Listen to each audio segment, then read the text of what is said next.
Welcome to the Full Story series. You see, here at Comicstorian, we bring you daily videos catching you up on various parts of the lore within your favorite pop culture icons of comic books, video games, and movies. Many times, this takes up to a year to 2 years to do a full story, as we're waiting for various releases within the comic books or the games or whatever. Basically, we can't do it all at once. So, once these videos are finally done, we combine them all into an epic movie-level event for you, just making it easier for you to access all of the videos within the playlist. A while ago, during the Original Sin event, Thor was deemed unworthy due to a word that Nick Fury had said to him. He dropped the hammer, and then it was picked up by Jane Foster, who became Thor. And this is the comic book Thor that starred Jane Foster for this period. And she went on her own adventures, and we were prepped for the War of the Realms. So if you're getting into the War of the Realms, this is kind of important towards that. This also contains the Unworthy Thor storyline, as this happened during the event, so we really didn't know where else to put it. If you're wondering overall where you are, well, this is the Comicstorian channel. We do audio dramas of the lore of your favorite pop culture icons right here on a daily basis. But at this point, let's get into the Jane Foster Thor storyline that took us almost 2 years to cover in its entirety. I hope you enjoy.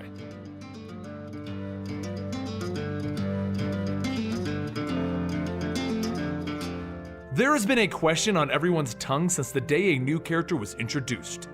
Thor. But not the Thor that you know. You see, at the end of the Original Sin event, and in our video for it, Thor was deemed unworthy of his Mjolnir because of something that Nick Fury said to him, and he lost control of the hammer. It landed on the moon and nobody has been able to lift it. Well, almost no one. The All-Father Odin and the All-Mother Freya both tried to no avail. All of Thor's friends even tried, to no avail. And Thor himself tried for weeks, to no avail. One person was able to, though. A new Thor. A female Thor. But she doesn't go by the name Female Thor, or even Thor Rita as Spider-Man tried to call her. She just goes by Thor, and no one knows her identity because it's one of her closely guarded secrets. The original Thor now goes by the name of Odin's son, and he wields a mighty axe.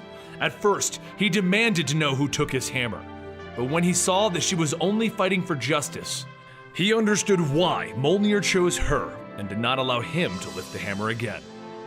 He does accept that she is worthy and that he isn't, but he's not done trying to fix his own worthiness, and he believes that step one is to find out who this person that can wield his hammer is. If she won't tell him her identity, then he will cut through the 10 realms until someone tells him. Many nights he heads back to the spot on the moon where he dropped the hammer, just to look at where it once was. Why is she worthy? Why? Odin's son's friend Volstagg comes over to see if he's okay, because thou art yelling to thyself on the moon, as he puts it. But Odin's son just turns to him. Unless you were here to tell me the name of the woman beneath Thor's helmet, I care not what you have to say, Senator Volstagg.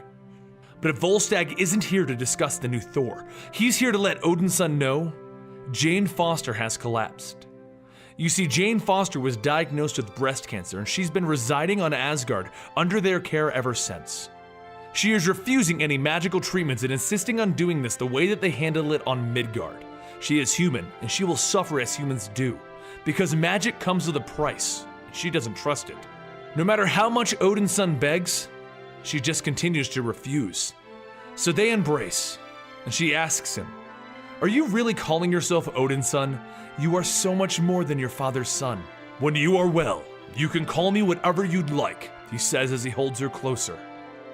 "I'm going to remember that, Lord Thunderbritches." As Odin's son walks away, he takes out a list, and he crosses off the name Jane Foster. This is his list of everyone who could possibly be the new Thor. And Jane is just too ill to possibly take up that role. So his next stop is Agent Coulson to demand the answer, who is Thor? But Coulson doesn't know either. As a matter of fact, he was hoping that Odin's son could fill him in, and in response, Odin's son smashes his axe into Coulson's computer. Though if you need time to think about it, that's cool too, Coulson says. Where is Agent Solomon? Odin's son demands to know. Agent Solomon? She's been on leave for at least a few weeks. Wait, you don't think that she's the new Thor, do you? And Odin's son just glares at him. We could probably call her. You want to call her? Let's call her. Agent Solomon, this is S.H.I.E.L.D. Command. Come in, please. Oddly enough, no one has seen Agent Solomon in about 5 days, ever since she went to the moon to find her hero, Thor. So what of this new Thor? What is she doing? Well, her first battles have been against Minotaur and Malekith, and they appear to be making an alliance, so she's here to stop it. Meanwhile, the All-Mother approaches the All-Father. This is madness. Tell me that the hushed whispers of your guards are untrue. Tell me you did not put your murderous, deranged brother in control of the most dangerous weapon known to the gods. But Odin is unfazed by this accusation. Kull serves my will of late. I dare say he has shown more fealty than you have, Freya. And in response, she slaps him, but he barely flinches. You should not have done that. I will see that hammer return to Asgard, no matter the cost. Back with Thor, just as she's preparing to lay waste to Minotaur and Malekith, the Destroyer lands on top of her, knocking her over. But this is Thor, do not be mistaken, and she leaps into the air prepared for battle, only to be knocked aside by the Destroyer once again. Not to be trifled with, Thor leaps back into battle and the two of them fall from the Minotaur's floating kingdom. Alas, as Thor hits the ground, she drops Mjolnir. But she looks up to see the Destroyer still pressing forward, now with Mjolnir in his hands. But need I remind you that this is Thor, and she jumps up headbutting the Destroyer. As the battle carries on elsewhere, Odin's son receives a call from his mother as he rides the skies of Midgard. She uses the magics of the Bifrost to teleport to Odin's son and inform him that his father is attempting to kill Thor. She needs his assistance and any others that he can think of. And he replies with, "My axe is yours, mother, and I already hold a list of those that may fight alongside us." And Thor. Back with Thor, she's getting beat by her own hammer, but bloodied and beaten, she gets back up. "That will be the last time that you ever strike me with mine own hammer." And she gets up and begins to call back Mjolnir. The Destroyer is not worthy, and he's only able to hold it because it's technically a machine.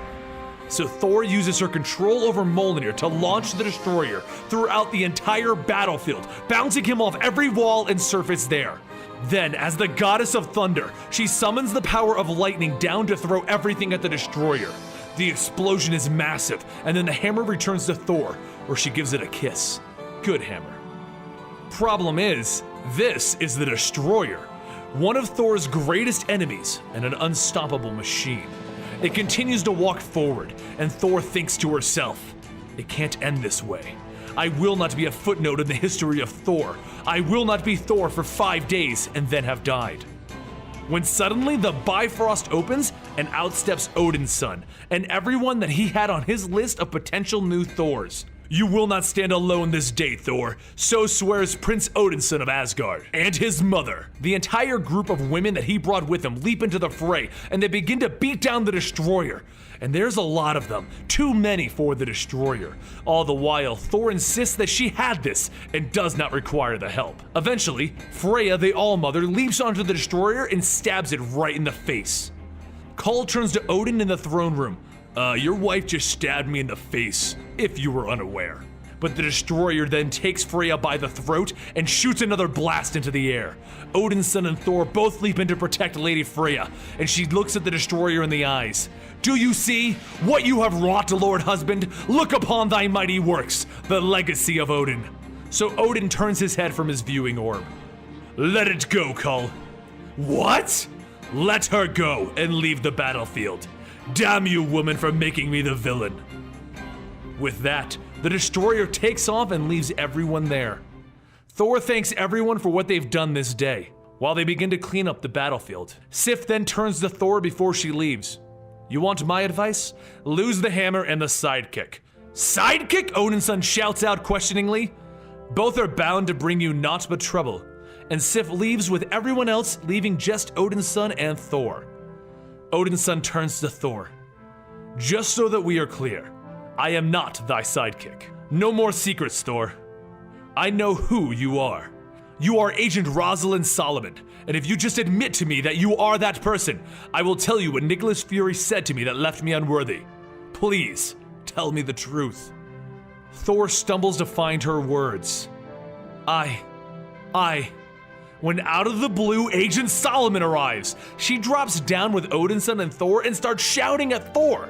"You nearly got me killed, lady. I was on that island when you started this fight." Odinson just stands there in shock. So Thor isn't Agent Solomon? He just gawks at her, repeating, "Agent Solomon?" Thor sees this as her chance, and she takes off for the heavens once again, leaving Odinson standing there to talk things out with Rosalind. Thor then returns to an undisclosed location on Asgard, where she turns and throws Mjolnir off into space to await her call again. As she begins to change back into her true self, she thinks to herself that this is how it needs to be. If Odinson and everyone really knew who she was, they would never allow her to remain as Thor. But the world needs a Thor, and that's what matters. They need a god who understands what it means to be humbled, to be mortal. And as the last of the magic from Mjolnir leaves Thor, she falls to the ground weak. And we see that Thor is in fact Jane Foster.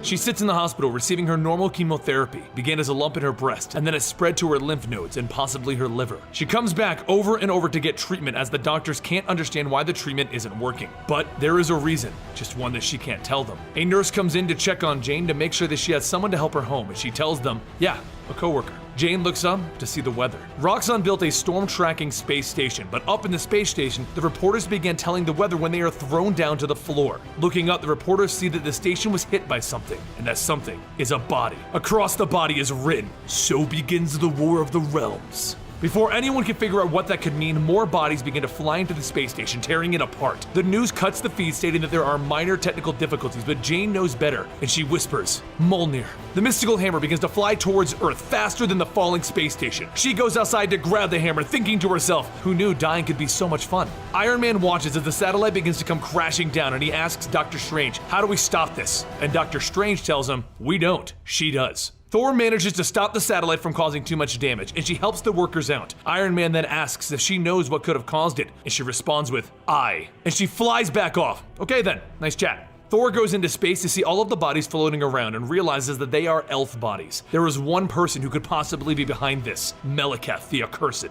Thor returns to the hospital to wake up Volstagg as it's time to go back to Heidel. Jane and Volstagg are both a part of the Congress of Worlds, and Jane represents Midgard. The Light Elves begin accusing the Dark Elves of the bodies floating around in space. Jane agrees with them, but she has to tell them that she didn't see it firsthand. Thor told her about them because she's still trying to keep her identity secret. As the Congress begins pointing fingers, Jane and Volstagg can do nothing but watch as everyone tries to focus on other threats. Back in the holding cells of Asgard, Jane goes to meet Lady Freya. Freya, the All-Mother, was thrown in prison for acts of treason against Odin, the All-Father. Jane tells her how Malekith has begun a war with the Light Elves, and the Congress does not know what to do because they fear what Odin may do. Before leaving though, Freya tells her to tell Thor that her duty lies with Elfheim and the Light Elves. Thor travels to the Bifrost Bridge, but is stopped by Heimdall. He tells her that he only serves the will of the All-Father, but he is not here to stop her.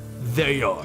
Thor looks back to see Cole Bronson, Odin's brother and the Minister of Justice. But while this is starting, over in the Yawning Void, the Dark Council begins to gather to discuss their next move. They know Thor will be coming for them, but they have someone who wishes to join and help them with that. That's when we see Loki step up. I say, it does feel good to be back again. Back into Bifrost Bridge, the battle between Thor and the Thunder Guard continues, but Thor is starting to get outmatched. In a desperate move, Thor asks if the Thunder Guard can do this, and she throws her hammer and it starts bouncing and hitting all of the guards, but Cole Bronson himself deflects the attack. At that moment, all of the guards begin to throw their hammers at her, but as Cole comes in to give the final blow, he is stopped by Heimdall. Heimdall tells him, not on my bridge, and he throws Thor through the portal. Cole tells him that this is treason, and he is now under arrest. But Heimdall figured that he would just get one of the good cells before they were all taken. Thor finds herself in Alfheim, land of the Light Elves. The war between the Dark and the Light Elves continues as Malekith watches from atop a hill. As he watches though, a crack of lightning comes down, and he knows Thor has come.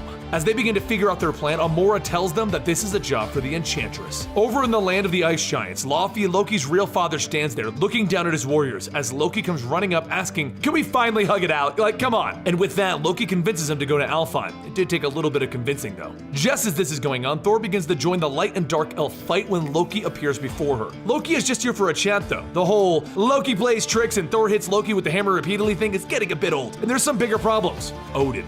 While not trusting, after a little back back and forth, Thor tells him that they can now talk, and Loki tells her that he was sent here to see them both die. Looking up, Thor can see Bat Riders coming in carrying bombs, so she takes off and begins to call in a great storm. As the clouds begin to form, lightning begins to flow, and with a blink of an eye, boom!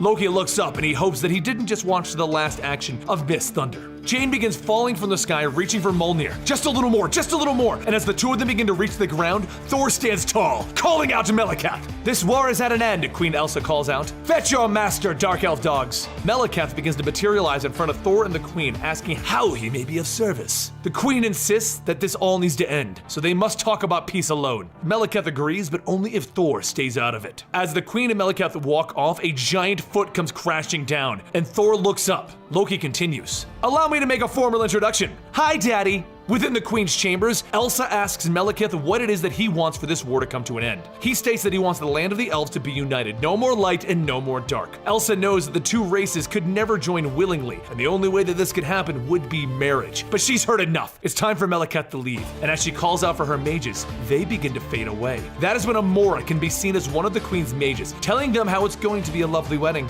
Outside of the castle, everyone waits to see what's happening inside, and Elsa calls out that the time for war has ended. It is now a time for peace, and to do so, herself and Melikath shall wed. Thor comes flying in, telling her that this can't happen. What spell did he cast on her? There's probably something else that you should be worried about. There's a big trial about to happen. Odin sits on his throne, and Freya is awaiting her trial, and he demands that she confess. Freya tells him that she will confess. She will confess that she has become an enabler for her husband, allowing him to become a stubborn and narrow-minded fool of a god. She continues that since he returned from the void with his brother Kull, the realm has moved on without him, and now he's become a tyrant rather than an all-father. Odin slams down, cracking the floor. I am Asgard woman, from now until the end of time. She tells him to do his worst in silencing her, but for the rest of them, he'll need many more hammers. Just outside the chambers, the Asgardians gather. Holding them back is Kull and the Thunder Guards and the Destroyer, but Sif launches an attack on them. Back inside, Odin begins to sentence Freya when suddenly, lightning begins tearing down the door, and there stands Loki and Thor. Hi, other daddy! Odin walks over to Thor, telling her to kneel, but that's kinda not what she had in mind. Odin tells her, it's about time that we put an end to all of this, which Thor agrees to. And with a powerful swing, she bashes Odin right in the face. Now the final battle can begin, the battle between Thor and Odin. The epic fight begins to make its way to the moons of Saturn, and Odin lands face first onto one of their surfaces. He then looks up at Mjolnir. This is all your damn fault!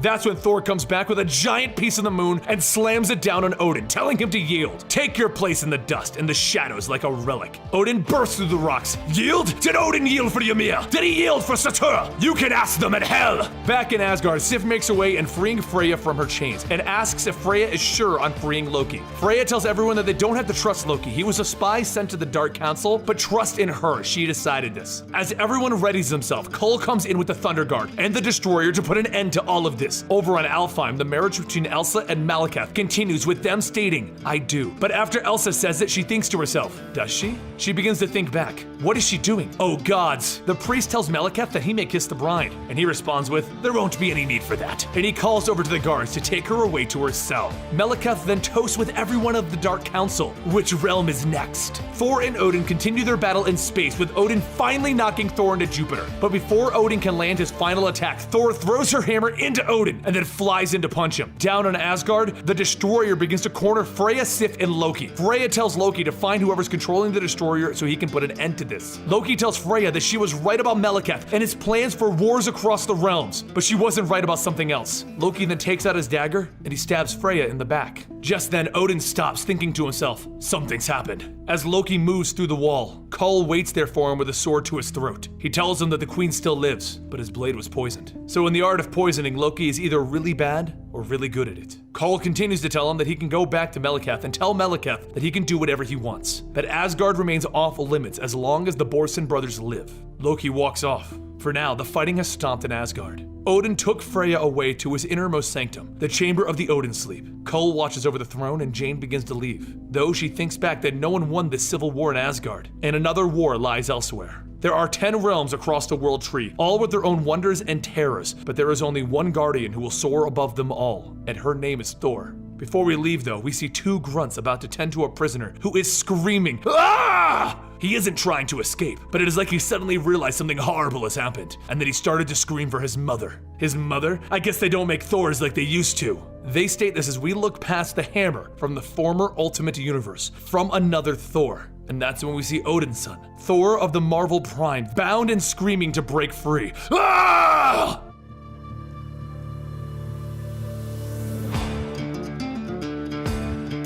Jane Foster secretly took up the hammer, becoming the new Thor. She entered into a fight against Odin, who refused to allow a new Thor to take the mantle. But after proving herself to everyone except Odin, she entered into a battle to prevent a war from happening between the realms. Then, as her identity was about to be revealed, the hammer used magic that no one knew that it had, and took the form of Jane herself, allowing there to be Jane and Thor in one location. Mysteries didn't end there though, as the hammer told Jane that it wanted to show her its origin, and it took her off into the realms. In the distant reaches of space, there's a crack as the hammer pulls Thor through. At rocketing speeds, it slams into a building, tearing down a wall, and showing Thor a library.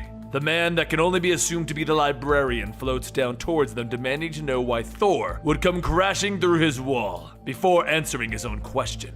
Thor is too arrogant to use the door. Thor inquires as to where they are currently located, as she looks at all of the books and all, and the librarian informs her, "We are in the heaven of heavens, in the center of infinity, home of the Parliament of Pantheons, and the High Holy Court. Built 4 billion years ago by the first of the Elder Gods as a place of divine fellowship and governance." Looking around, continuing her awestruck look, Thor can't believe the amount of gods that are here, and the librarian asks her, "Tell me, girl, why are you here?" Maintaining his stern gaze, the librarian looks at the hammer as Thor tells him that she believes it to be alive. Much to the surprise of Thor, the librarian snickers and tells her to follow him. He pulls out a book from the deepest and darkest reaches of the library, a place only a single candle is keeping lit. Thor looks at the book's title as the librarian reads it to her, The Storm. He then reads her the story of bloodshed and war that began eons ago. A time when a young warrior named Ulik united the clans of rock trolls and invaded the realm of the dwarves. It would have been a short-lived battle if not for Odin, the All-Father, leading the armies of Asgard to the fight. He didn't do it to save the dwarves, but instead he saved their minds and their forges. He, of course, won with great ease. To pay him back, the dwarves presented him with a gift, a token of their appreciation,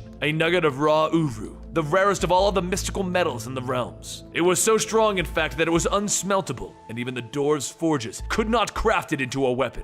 Odin looked upon his rock and felt that it was fitting. Whenever he would look upon this utterly useless thing, he would be reminded of the dwarves. The rumor is that Uru is a relic from the creation of the universe, a piece of the rock of creation itself. But it is not the only thing that survived all of this time. No, there was also the storm. And it also went by the name the God of Tempest, or the Mother of Thunder. When the space sharks fled an area, you knew that it was coming. But if you waited for that, it was far too late. This is a sentient superstorm in space, and one day that storm's judgment was to come to Asgard. The Asgardians knew not what to do. While they had won many a battle, they had never faced a storm itself. Luckily, Odin was the All-Father, and the battle raged for many days. In the end, it was the Odin force that won out, and the All-Father had trapped the entire storm within a worthless piece of rock gifted to him by the dwarves. He returned the gift to the dwarves with one demand, that they forge it into a mighty weapon, the mightiest!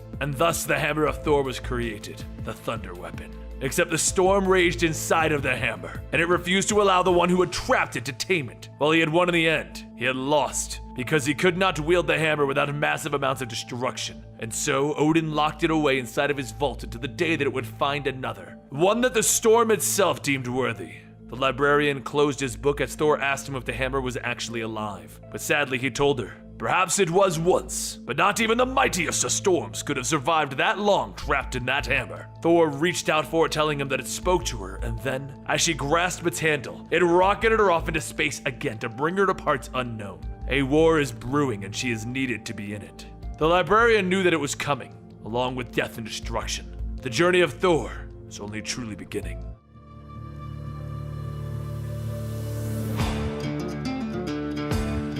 What happened to Odin's son, the name that he goes by now, the original Thor? He went off on a drinking binge, which eventually ended with him being lost in space. No one has seen him, and in the unknown vastness of space, aboard a ship bound for who knows where, somebody is not having a good day. Odin's son thinks back on the days long past in his life, days that were spent racing comets from one end of the cosmos to another, with thunder and hammers as his only comrades. He is no longer that god, however. Now, he is unworthy. Now his days are spent fighting, with fist and foot and teeth if that's required. Every day he fights and he fails and he fights again. Aliens of different shapes and sizes tackle him, and he fights back with all of his considerable strength. More of the aliens arrive and their weapons crackle with energy. Odin's son is brought down as they shock him over and over again, and as he struggles to stand, Odin's son remembers a time when he would have tossed these men aside with a swing of his hammer, and he vows that that time will come again. He swears it by the gods. He stretches out his hand, reaching for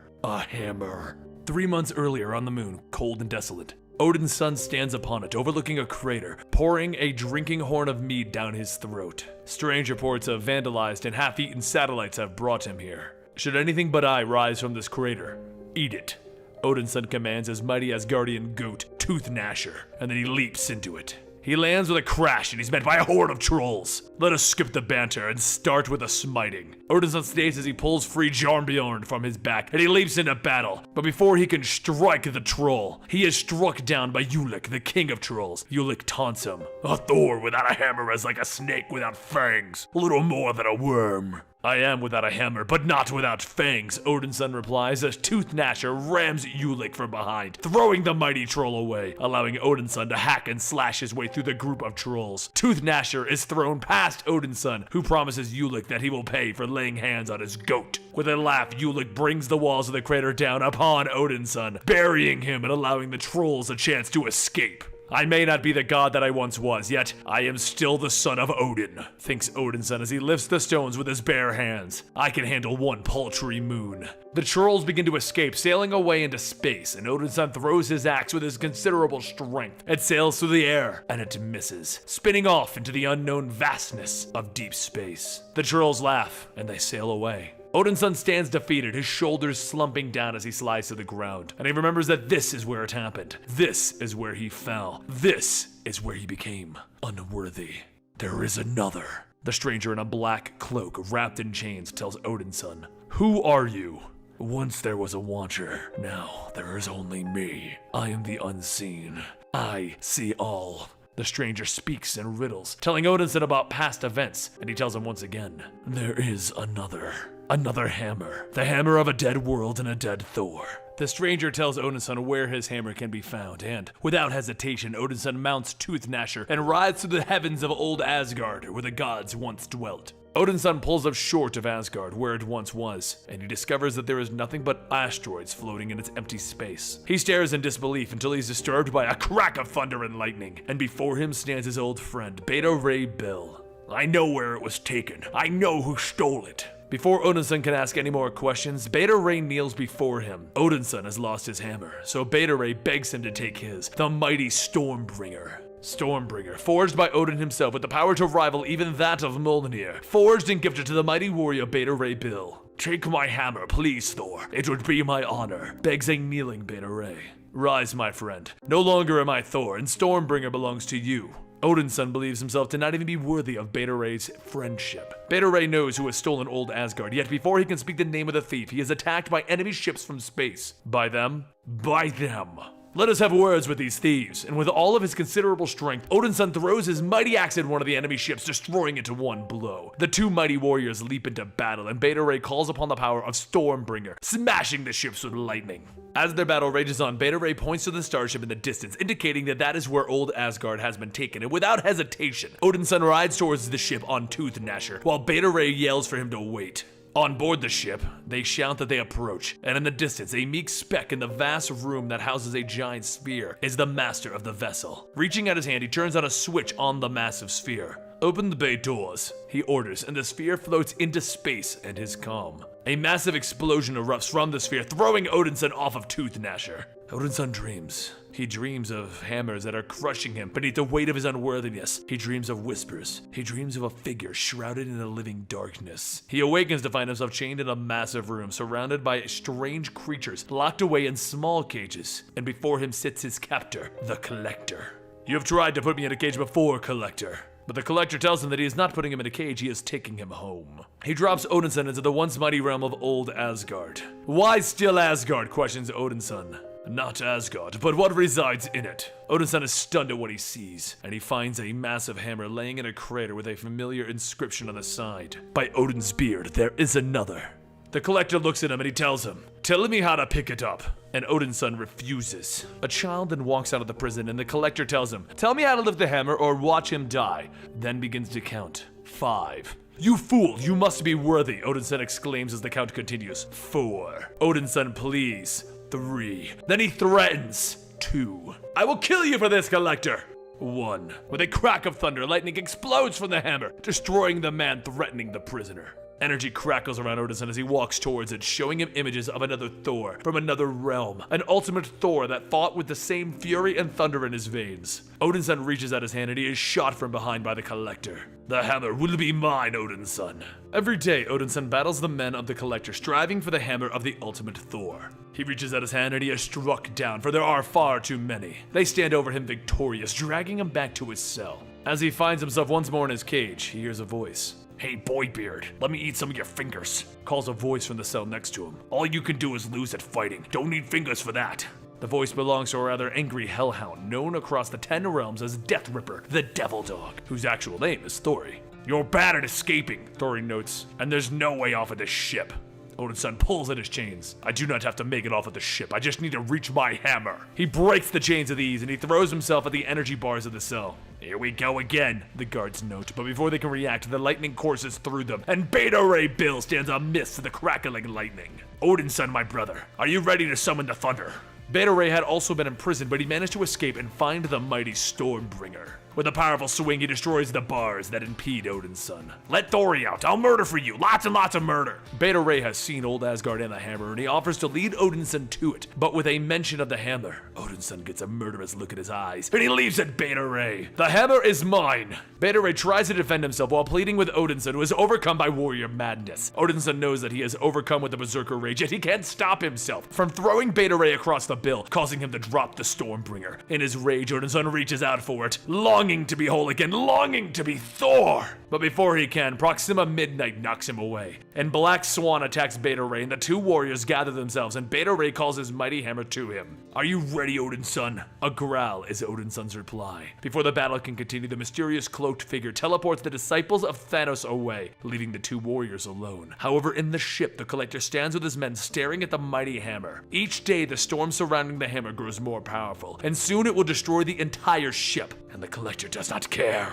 Suddenly, Thanos' disciples attack the Collector, claiming the hammer for Thanos himself, and while they fight, the mysterious cloaked individual slips quietly towards it, reaching for the hammer. Thunder crashes and lightning strikes, cutting everyone off from the power. Odinson grabs his axe and he strides through the ship with his goat, Tooth Gnasher, the Hellhound Thori, and Beta Ray Bill at his side. "I do not need a hammer to raise hell. This day I claim one nonetheless. So swears the unworthy Thor." Black Swan walks through the raging storm that surrounds the hammer from the Ultimate Universe. However, before she can reach it, a bolt of lightning throws her away. Those who wish to wield the hammer stand around it, unable to reach it, when from the storm steps Odinson. "I have come to claim what is mine. Stand aside or be ready to bleed." "He is just as unworthy as the rest of us. Kill him," declares the mysterious cloaked figure, and the battle rages on. Thor swings his mighty axe and uses his Uru-made arm as a shield against the attacks of Proxima Midnight. Beta Ray Bill throws Stormbringer at Black Swan, promising her a jail cell next to Thanos, and the Collector runs as Tooth Gnasher chases him through the air. Thori stands ready to face the mysterious cloaked stranger, and he calls out, "What are you doing here? Stand down, dog, I command you." And with an eruption of flames from his mouth, he shouts, "You command nothing." After a final blow knocks Proxima Midnight knight to the ground, Odinson strides away through the storm to stand before the mighty hammer at last. Will it feel it? Will it whisper?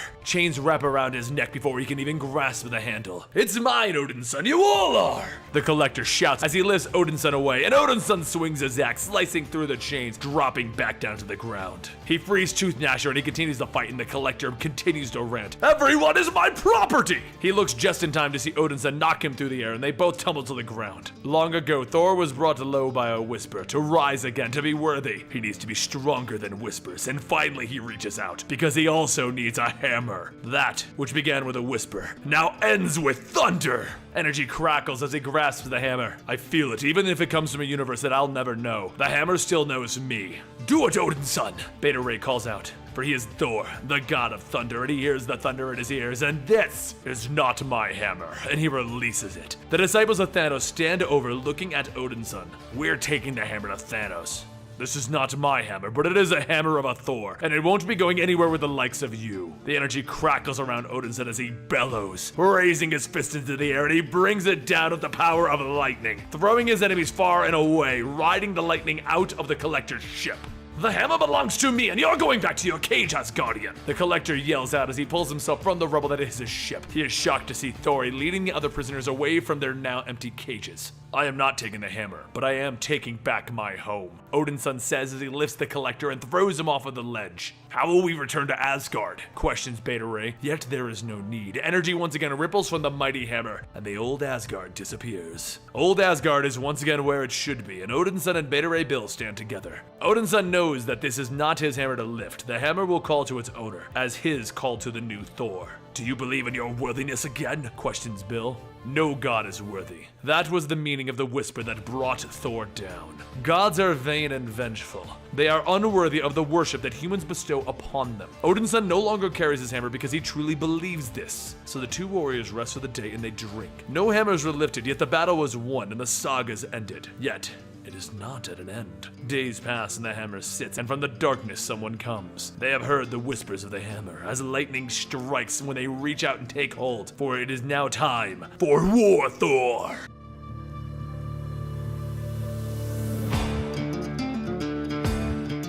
The gods of Asgard have many enemies, as gods often do. But even the boldest of them know better than to attack the Golden City, for those walls are guarded by the all-seeing eye of Heimdall. It is said that he could see a single maggot in a field of freshly fallen snow 1,000 worlds away. Even though he can see things galaxies away, he must blink. And if one were simply fast enough to cross that vast space in a blink of an eye, well, as Heimdall would say, no.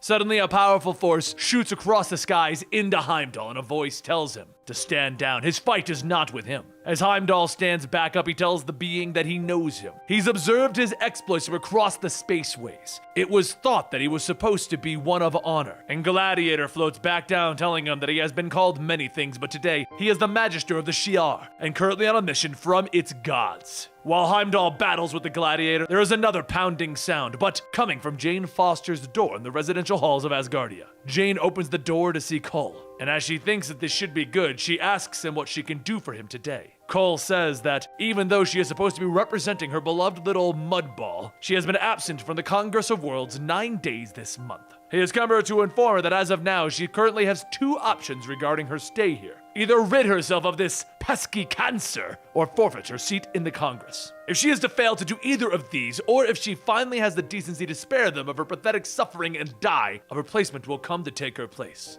As Cole leaves, Jane shouts that this isn't over. The Congress won't stand for her. But before she can finish, he cuts her off, telling her that she overestimates the number of friends that she has there.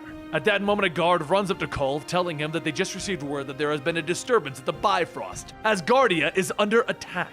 Jane goes back to her room looking at Mjolnir, stating that she knows that it's killing her. But she's glad to see it, because she suddenly feels like hitting something really, really hard. Back at the front gates, Cole runs in shouting for Heimdall to report what has just happened. What sort of enemy would dare to try and face the immovable Heimdall? Heimdall pushes a rock that was on top of him, stating, "The unstoppable kind." Everyone looks up to see Gladiator standing there, and just as they spot him, he radios back to go ahead and open up the Stargate. Pink lights begin to shine as beings start to appear, and Cole calls out to all of the Thunder Guards to ready themselves. They are being invaded! Gladiator tells them, "No, you are being conquered." Within only a few moments, Gladiator's forces begin to swarm around Asgardia, laying waste to everything in sight. The warriors of Asgard fight, but their combined strength is no match for the Gladiator's invasion. Cole manages to land a blow on Gladiator's son, Kubark, resulting in Gladiator turning his entire focus on him. But before Gladiator can save his son, a giant bolt of lightning strikes and Jane floats there telling them, "Whatever this is, it is just now ended." Gladiator looks at her, telling her that she is correct, and then radios back to ready the neurocell. As Kubark is taken away, Gladiator then turns his attacks to Jane Foster Thor, easily knocking her through the buildings. Thor tries to fight back, but just like the others, her strength is nowhere close to the Gladiator's. He picks her up from the rubble, radioing back to the power of the teleporters to engage now, and the same pink light surrounds the two of them, and they vanish. And a short while later, Jane begins to open up her eyes, asking where are they? Before her is Gladiator kneeling, telling her that this place is Mukron Palace. Now kneel. Kneel before the gods of the Shi'ar, and pray for mercy. She looks right at the two glowing white gods and says that if they were looking for someone to kneel, they have abducted the wrong god. The husband, Cathari, says no. They do believe that they have the right god. And his wife, Shara, tells Jane that her arrogance and discuteness confirms it. Cathari then says that they are Shara and Cathari, the Star Mother and the Father of Light, creators of all space and time, supreme deities for the one true cosmic chosen people. They breathe nebula to lie, weep comets, and speak with the voice of a quadrillion supernovas. And today they will teach her what it truly means to be a god. Jane walks up the steps asking what do they wish to teach her. Just 3 days ago, she was holding a mortal woman as she died of cancer that ravaged her brain, and all she could do was pray. There are so many gods spread across the cosmos, ones who boast about their own majesty and almightiness. Yet, where is that woman now? What heaven does she reside in? She resides in none of them because no god bothered to listen or care. Now, the only thing that she wishes to know now is why is she even here? She has done nothing to the Shi'ar yet. Shara begins to say that they wish to challenge her to but before she can finish, Jane walks off telling them, "My answer is no. Now, if you'll excuse me, and even if you don't." Gladiator says that she may want to listen. Currently, they have 3 Shi'ar super destroyers aimed at the Earth's orbit, heavily cloaked and fully armed. If she does not answer this challenge, they have orders to obliterate the entire planet. He is sorry to say, but he is honor-bound too. And in a flash, Cathari rushes forward, grabbing Gladiator by the throat, slamming him to the ground, asking, "You care to apologize to her?" As the two deities begin to beat on the Gladiator, Jane begins to conjure up her lightning, telling them, "This ends now, or I will end you." The lightning bends around them, and Shara walks up, punching through it and into Jane. And as Jane starts to get back up, an alien walks up, stating that he is afraid that he is going to have to insist that they follow proper protocol here. The alien then introduces himself as Shadrach, and says that the trial of combat isn't scheduled until round 17. He is here from the Omnipotent City to officiate this challenge of the gods. So shall they go ahead and get started? Later, high above the Shi'ar throne world of Chandalar, the first challenge is set to begin. Cathari says that on this world, they are revered and worshipped by 18 billion souls who call this planet home. Here, they will show the true power that a god can wield.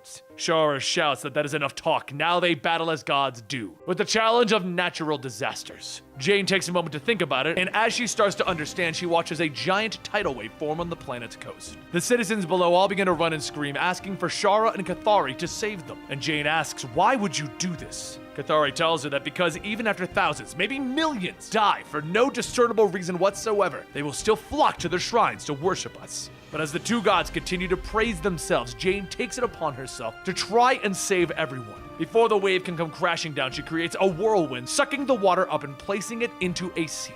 Shara shouts that is not how you play this game, and Cathari says that she has forfeited. They have won. They have proven that they are the superior gods. Shadrach says, "Actually, I wouldn't be so sure about that. The people below are all praising Thor now." Meanwhile, at the edge of the Shi'ar-controlled space, the patrol ships begin to pick up something. Their ships are suddenly attacked, and the commander asks what hit them. Are they being attacked by weapons that can pierce shields? And the operator says, actually, it would appear it's something called arrows. And Cole shouts for the archers to ready another volley. For the rest, prepare to board their ships. Back with the trials, though, Shara and Cathari continue to display their power, showing how even if they destroy their own followers, they will still be loved. And each time they attempt to kill the civilians, Jane is there to stop them, shouting that she doesn't care if she has to forfeit the wrong, just end this madness. After one last trial, one where Jane couldn't save the people, she flies up, begging that they stop the plagues, the floods, the brimstone, all of it. Let them finish this with a trial of combat. And Shara laughs, telling her that she truly wishes the honor of facing them, then she must first survive the challenge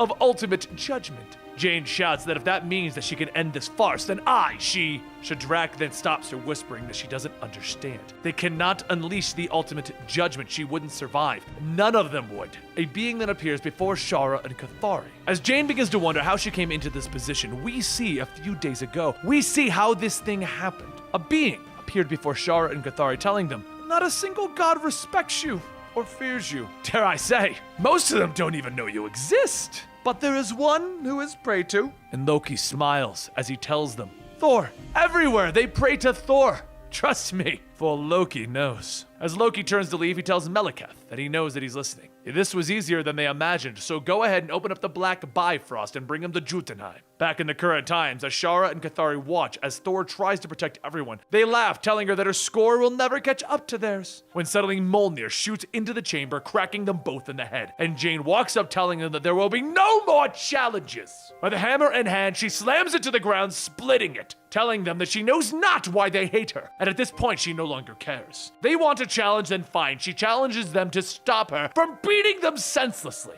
But before Jane can make her way up the broken stairs, Cathari blasts her away, stating that it is over, they have won. Shara then turns to Shadrach, telling them to do it, unleash the ultimate judgment. Shadrach clutches his pendant quietly, asking why couldn't Gore have killed them instead of his friends, and the pendant responds that this is Omnipotent City. Priority request received. Jane gets back up shouting that she is done with mercy and now she only speaks with thunder. Shara tells her that her thunder will not be enough, and as Jane bashes Shara in the face, she tells her that it is a good thing that she brought Ura then. At the same moment, Gladiator and Kabark are knocked through the walls into the hall, and Kabark says that he can't feel anything, especially his face. Seconds later, Cole crashes in on a longboat, shouting to Shara and Cathari, prepare to make peace with your fears. Jane looks up asking why is he here, and Cole tells her saving her life by the looks of it. She then asks why, and Cole says because no one but me can pry that hammer from your cold dead hands.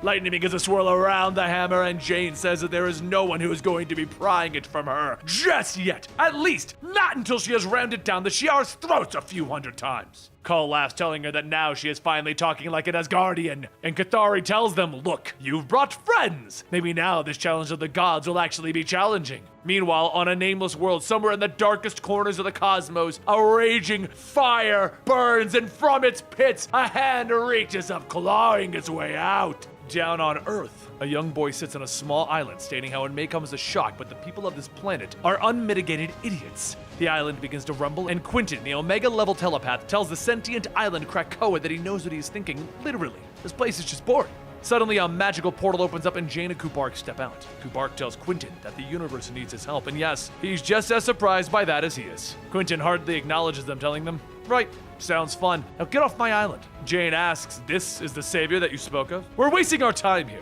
Quentin gets up telling the group that he would love to help them with whatever, but he doesn't. So if they could leave, he'll talk to himself in peace. Jane says they can no longer carry on. They should be back stopping the Phoenix from destroying the... But before she could finish, Quentin says, wait. Did you say the Phoenix? Just hours before that, the battle between the Asgardians and the Shi'ar had begun. As they fought, Shadrach stopped everyone, stating that they must not fight. A challenge has been made, and that challenge has a victor. The winner is Thor. Everyone in the room stops, and both Shara and Cathari ask how this is even possible. Thor has forfeited most of the challenges. Shadrach then says yes, Thor did fail miserably in those challenges. She was awarded extra points in the end though, something that the record keepers of Omnipotent City have never recorded before. Thor inspired other gods to fight in her defense. They crossed the cosmos to wage war in her name. Kull begins to state that that is not the case. We came here because we were humiliated. But Sif tells him to shut it or he shall eat her sword. In a fit of rage, Cathari shouts to Gladiator, telling him to alert the battle cruisers that they are in Earth's orbit and have them fire at once. Gladiator tells them, actually, after all I've seen today,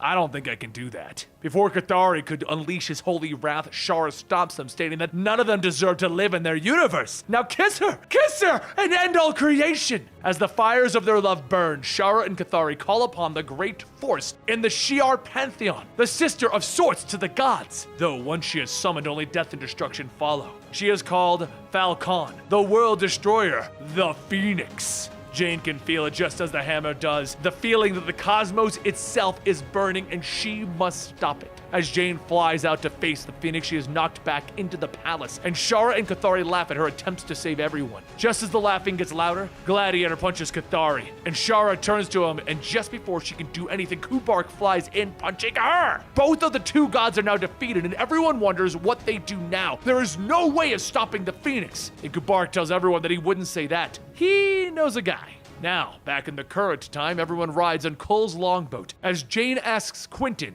if he has any experience with the Phoenix Force. Quentin says, yeah, sort of. Well, in the future I will. I'm kind of destined to wield the power of the Phoenix someday, assuming that that future actually comes to fruition. Cole says, never mind the pink-haired will. The Destroyer will deal with this tiny fire pigeon. And a second later, the Destroyer is defeated. Quentin tells Cull, as metal as the Destroyer sounds, nothing can destroy the Phoenix because the Phoenix is destruction. Jane grips her hammer, telling them that they shall die trying. Quentin says, most likely. But hey, at least I'm not bored now. Everyone jumps on the longboat in an effort to try and hurt the Phoenix, but one does not simply hurt something like that. Jane shouts that her hammer blows have no effect. How do they even fight a creature of living fire? Quentin fires his psychic shotgun, telling her, you don't. Even I can't get through to it. The only way we can stop it is to commune with it directly. At that moment, Jane sees the world turning white and her without her hammer. As Jane asks where is she, the Phoenix tells her, that is a foolish question. But then again, you are one of the most foolish creatures that I have ever encountered. The Phoenix goes on.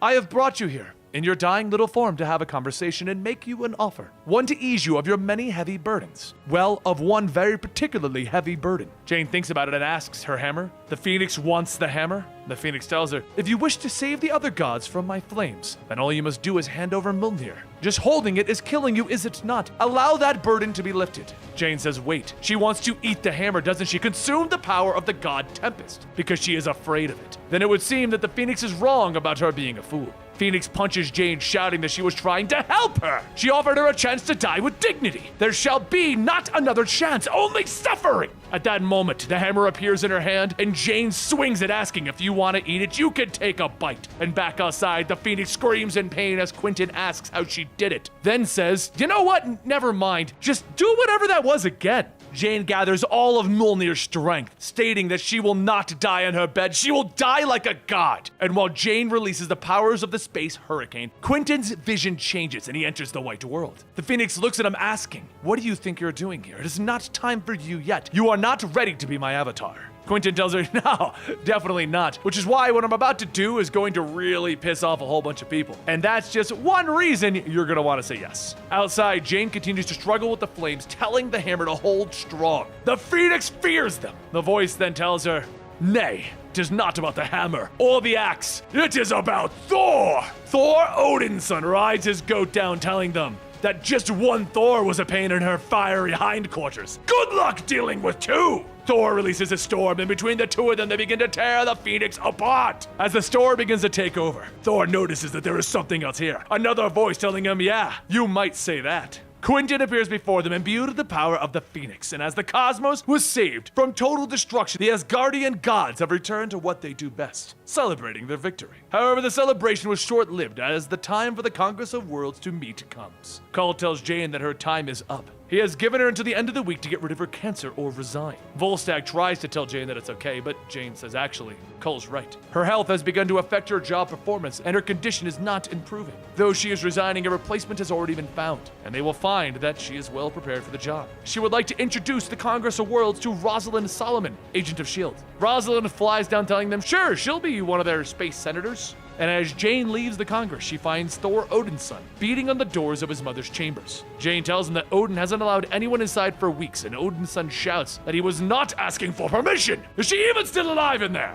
Jane says that his mother was alive when they last saw her, though it was in a comatose state. Thor then asks, was it truly Loki who stabbed her? But before even allowing Jane to answer, he turns back, beating on the door. She stops him, telling him to look. She's got a story of her own that she needs to tell him. Something that she should have told him before. He might want to sit down for this one. And just as the threat of the Phoenix has subsided for now, there is still something else coming. The Mangog. The ultimate judgment. They say once awoken, nothing that lives, nothing that breathes, can hope to stay its wrath. And they are right.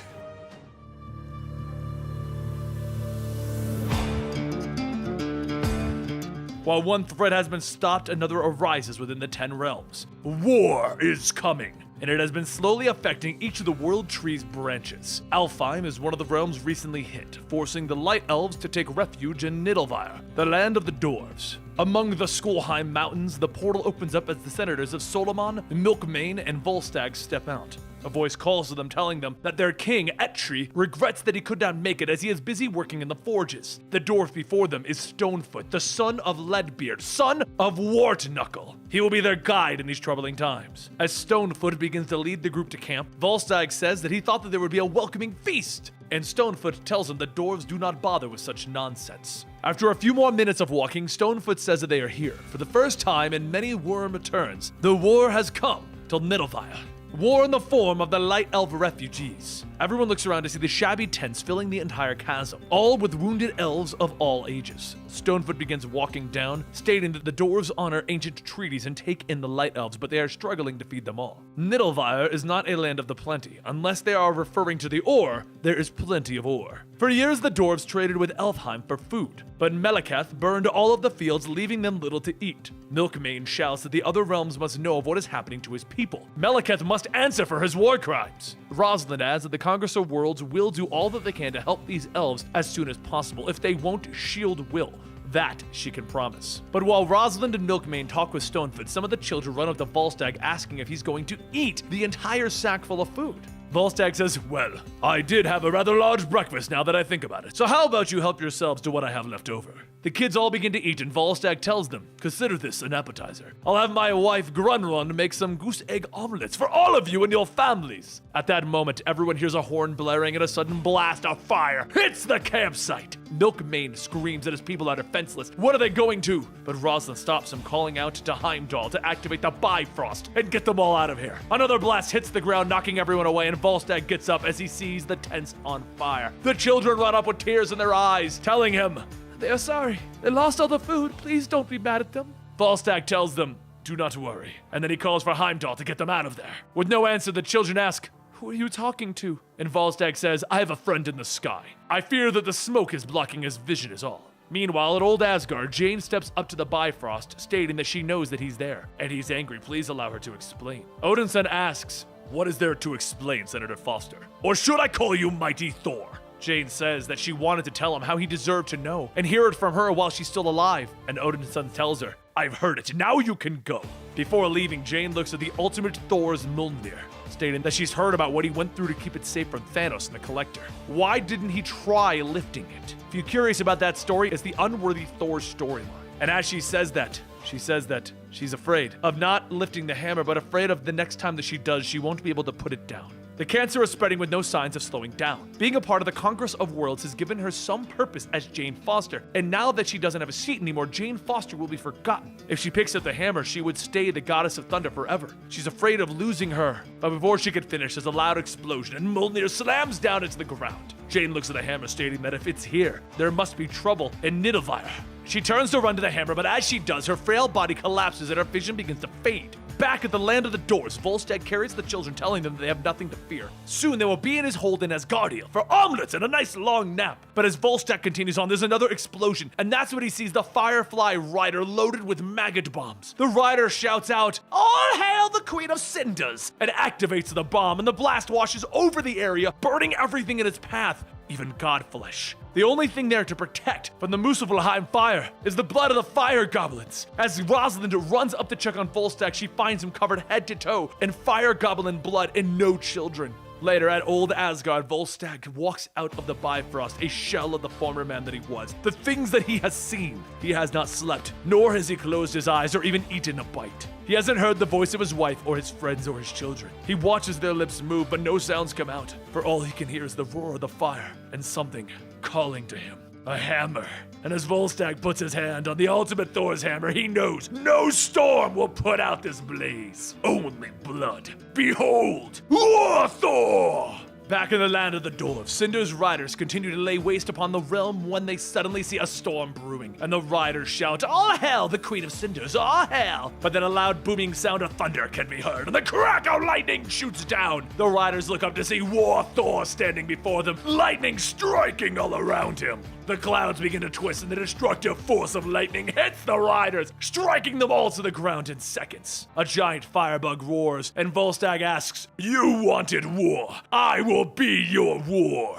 Volstagg throws the hammer and it shoots through the air and into the giant bug. As the hammer returns to War Thor's hands, he jumps into a group of riders stating that it will be the last war that you have ever fought. Volstagg was known as the god whose hunger was legendary. His hunger could never be sated, no matter how much he consumed. The War Thor hungers as well, and the more that he feasts on blood and the wails of his enemies, the hungrier he grows. As Volstagg continues on his rampage, he is hit in the back with a green blast, and a voice asks, "What do we have here?" And the enchantress states, "Another Thor?" Ulrich says that at least this one has a beard. "We should just kill him anyway." The enchantress releases another blast, but Volstagg deflects it. He gets back up, throwing his hammer at the enchantress, and Ulrich charges in, asking, "How well can you block fists?" As Ulrich punches into Volstagg's head, there's a loud crack, and Ulrich pulls back, asking, "How did you crack my knuckle duster? What in the hell is that beard made of?" Volstagg then punches him again, telling him, "It is made of rage!"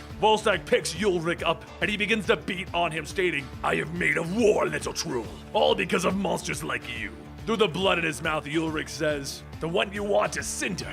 And Volstagg tells him, "I know, her time will come. But right now, King Ulrich, it is your time." Ulrich manages to free himself, shouting that his legions of trolls will tear that blasted beard off. And Volstagg tells him, "Very well. My fists will have their fill of your wretched blood. Now the hammer will feed." Volstagg lifts the hammer above his head, and as he brings it down, Enchantress calls out to the Black Bifrost to warp both her and Ulrich out of here. As the sounds of smoldering bodies begin to fill the air, Volstagg says that they felled an entire army today. "But I, Mjolnir, this is only the beginning. They must." And at that moment, Volstagg realizes what he's done, and he says, "This isn't who I am. Who am I? I am."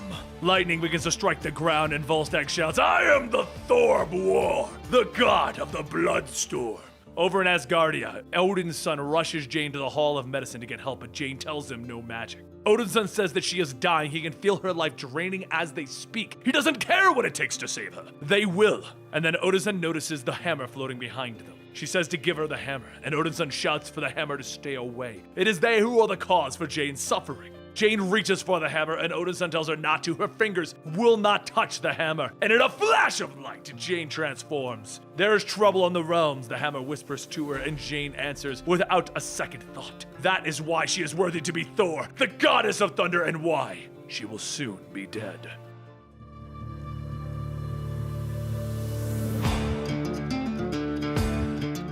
Meanwhile, down in the depths of Muspelheim, a storm begins to brew over the fiery land. The fire goblins look to the skies to see some strange liquid falling upon them. And one goblin says that he thinks he's heard of this before. He believes that they call it rain.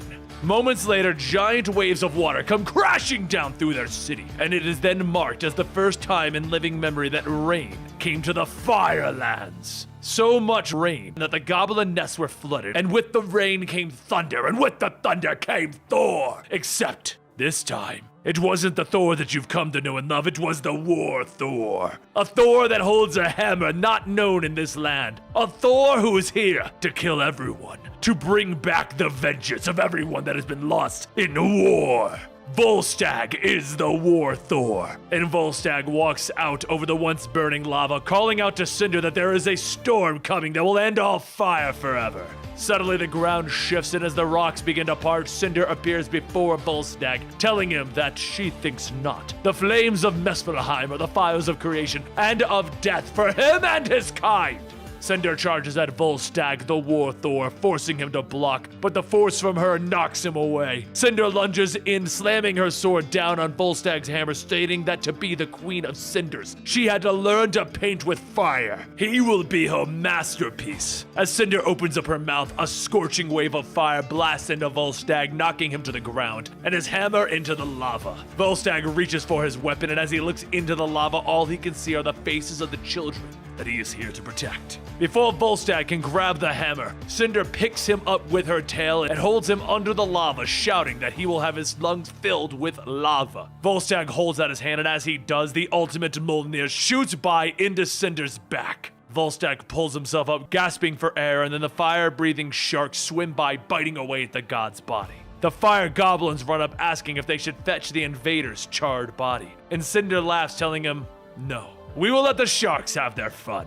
But just before Cinder could continue talking, Volstagg leaps from the lava, bashing Cinder with one of her own sharks. The goblins rush in to swarm over Volstagg, and once he's held in place, Cinder swings her sword, ripping through both the goblins and Volstagg. She picks Volstagg up, stating that she will spread her fire oh so slowly over his body, roasting his tender flesh. His screams will turn to ash in his charred mouth. What does the little Thor say to that? The voice then calls out to Cinder, telling her that that isn't Thor. And some would say neither is she. Now let him go. Jane floats down, holding the proper hammer of this universe. And Cinder tells her that she may call herself whatever she wants. All they are to her are unwelcomed guests in her realm. Jane then tells her, if that's so, let them both leave here But Volstagg struggles, shouting that he isn't leaving until she pays for what she did. And Cinder says to Jane, see, he doesn't wish to leave.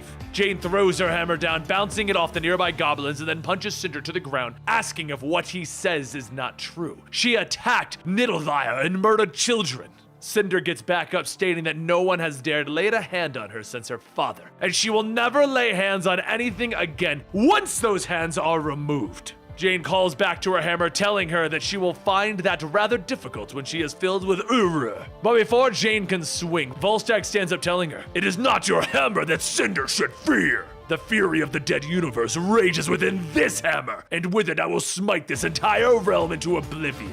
To end this war, I must first end all of them. Death to the fire realm!"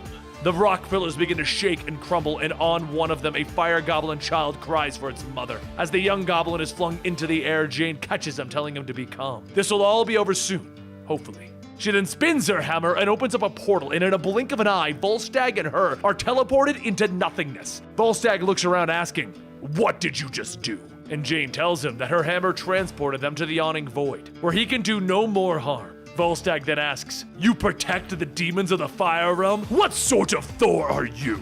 Rather than answer, Jane asks, "What kind of Thor are you? You've terrorized innocent children in order to strike against their queen? That is not the way of Thor. Now stand aside." Volstagg shouts, "That is why I am here. You are filled with nothing but words, and words will not end wars. Now stand aside, woman, or the war Thor will end you as well."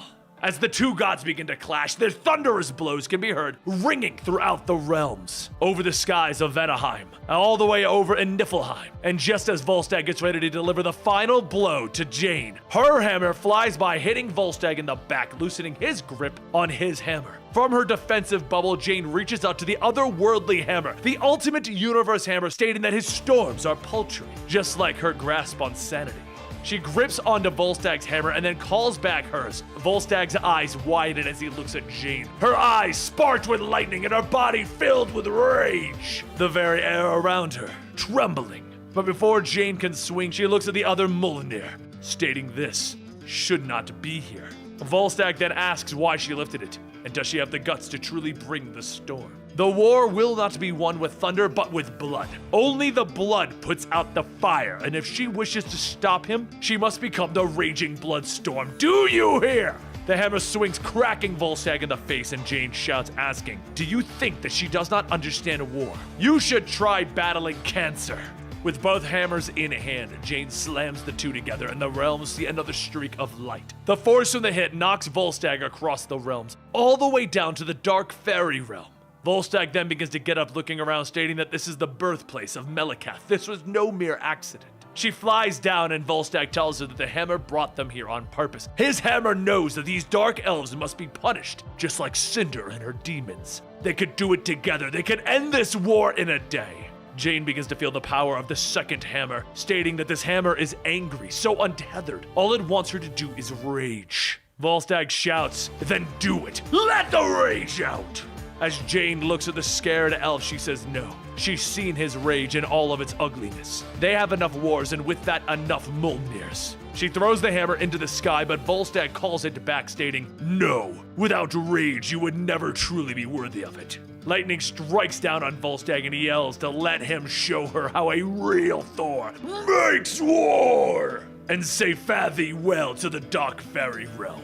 The ground begins to shake and rip, sucking the elves into their cracks. And Jane shouts that they have to do better than this. Jane tries to hit Volstagg, but as he catches the hammer with his, he headbutts her, pushing her back. She yells, "Damn it all to hell! Who are you, you mad bastard? Why are you doing this?" And Volstagg shouts that he is the god of the Bloodstorm. He is the War Thor, and this is... And just then, a ram charges into Volstagg, and Odin's son looks down, stating, "You are a great blundering fool and also a friend. Volstagg, lay down your hammer and end this madness." Jane looks at him. "Volstagg?"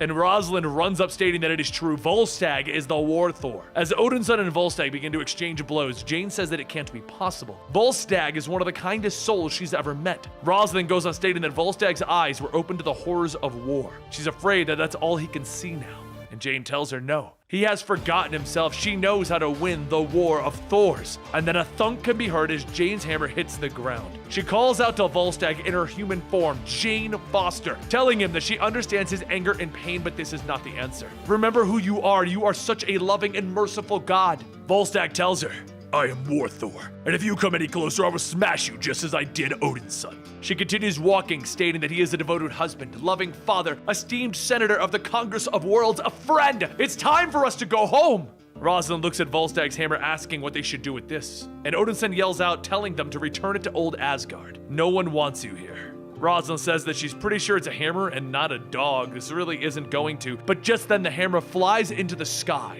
And Rosalind says that she will never understand Thors and their hammers. Just as one war ends, another begins. And the War of Thors comes to a close, but it does mark the beginning of the War of the Realms. The forces of Vanaheim, Niflheim, and Heaven will stand ready to fight their battles as Roxxon, Cinder, and Meleketh all execute their attacks at the same time. It's time for us to come to the end of Jane Foster.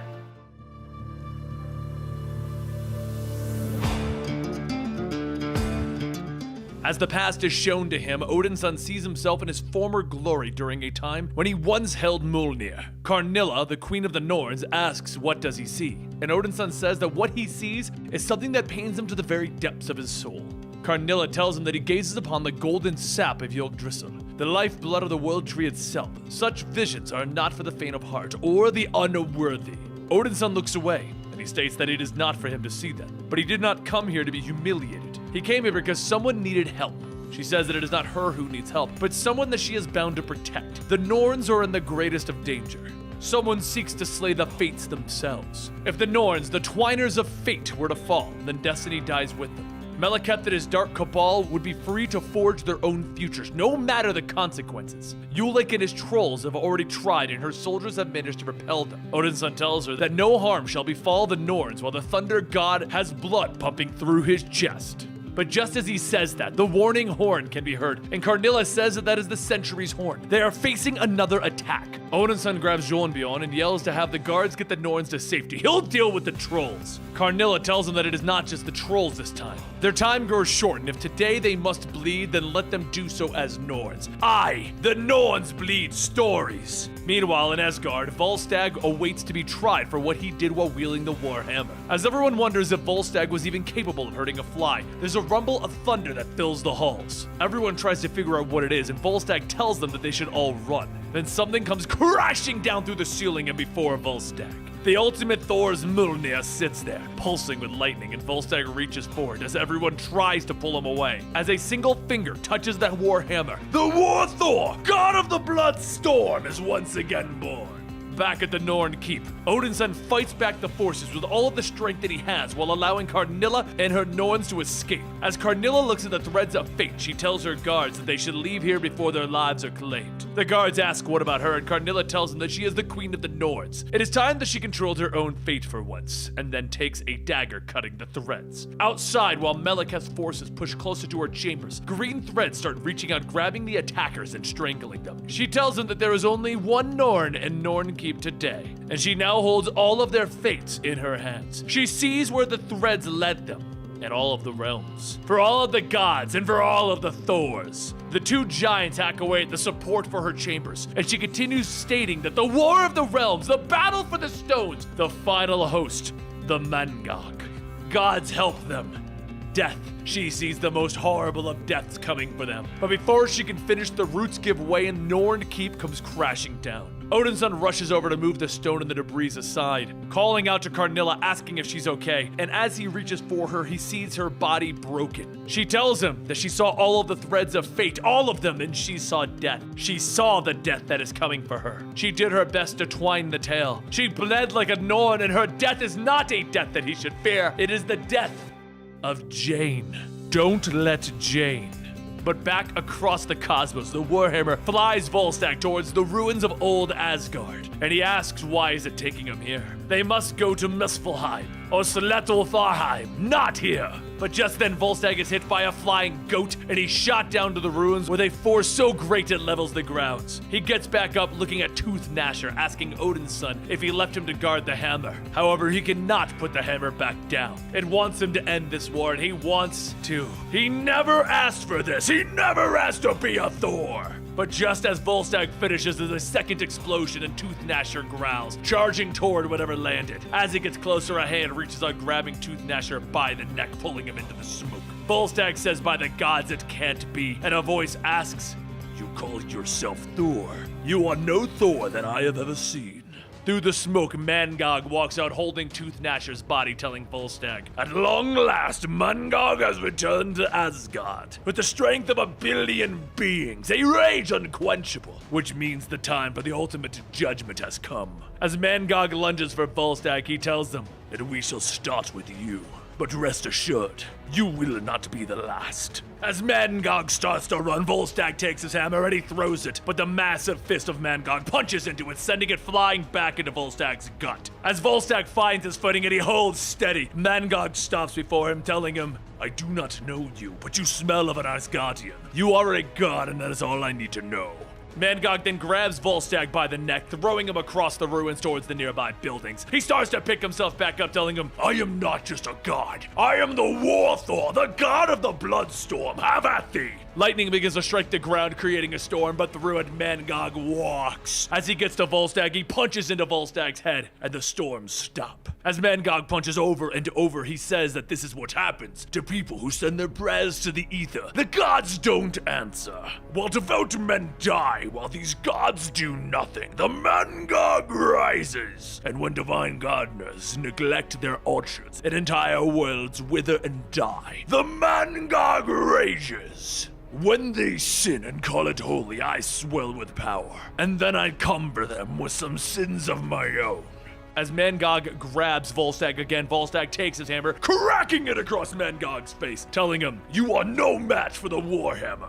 Mangog steps back, spitting out a broken tooth onto Volstagg's head, telling him, "Mangog does not fear hammers, or the cowardly gods who hide behind them." As Mangog jumps forward, Volstagg thrusts his hammer into Mangog's mouth, telling him, "Then you can taste the rage of an entire dead universe." The lightning comes crashing down, lighting all of Asgard, and even then, Mangog smacks Volstagg away. He begins to laugh, bloated from all of the lightning in his stomach, and he tells him, "Tastes like another dead god." And he releases the power back at Volstagg. The blast burns everything around it, and Volstagg starts to get back up, telling him, "This is impossible." Mangog walks up, hitting Volstagg back into the ground, telling him, "I eat the impossible. I feed with the hunger of 1 billion beings, and yet I still hunger." With all of that rage, Mangog beats Volstagg over and over again, punch after brutal punch, breaking and spilling the blood of the War Thor. Mangog then howls in triumph, and Volstagg reaches for his hammer as it slowly slides towards him. He grabs his hands around the handle, and Mangog grabs him, telling him, "You may fight with the power of an entire murdered universe, but my rage comes from the inside, while Thor's come from this. Mangog will never break, but the same could not be said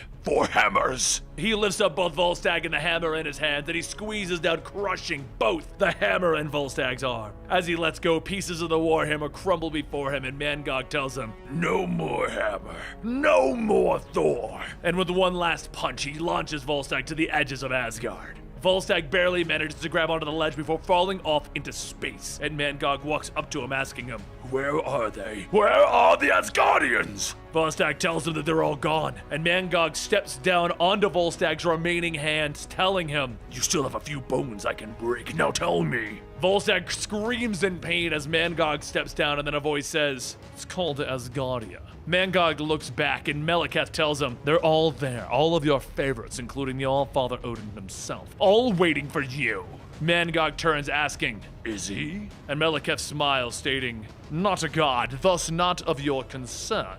Mangog grunts, telling him, then you shall not get in my way, and he leaps off as Meliketh says, I wouldn't dream of it. But once he leaves, Volstagg calls out for help, and Meliketh looks over the ledge to see Volstagg returning to his normal self. Meliketh laughs, telling him, hello, War Thor. Is it war that you are looking for? And he holds out a knife over Volstagg's hand. After dropping the knife into Volstagg's hand, Meliketh watches as Volstagg's body drifts up into space, and he says, Godspeed, Mangog, and goodbye, mighty Thor.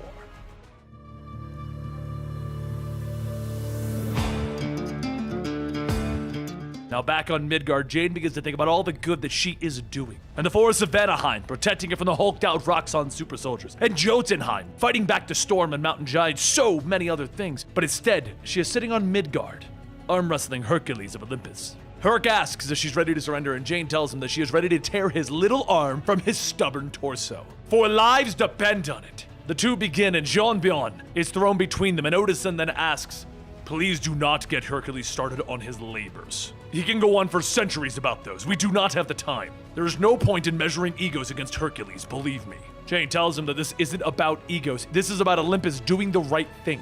Herc says that trying to convince Zeus to join their cause will not be an easy task. Skyfather Zeus is just as stubborn as the one-eyed All-Father of Asgard. Herc then grabs Jane's hand and kisses it, stating that there will be at least one god of Olympus there fighting by her side. His name is Hercules, Prince of Power. Later in the healing ward of Asgard, on the bedside of the healing Volstagg, Odin's son tells Jane that she found him like this after becoming War Thor again. Jane then asks, you're telling me that something did this to Volstagg while he was empowered as War Thor? And Odin's son says, aye.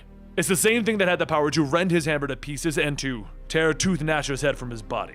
The thing that we face is something that Carnilla spoke of with her dying words. So tell me, have you heard of Mangog? Jane says that it's something that she's only heard of in whispers. She knows that it's something that even the gods fear.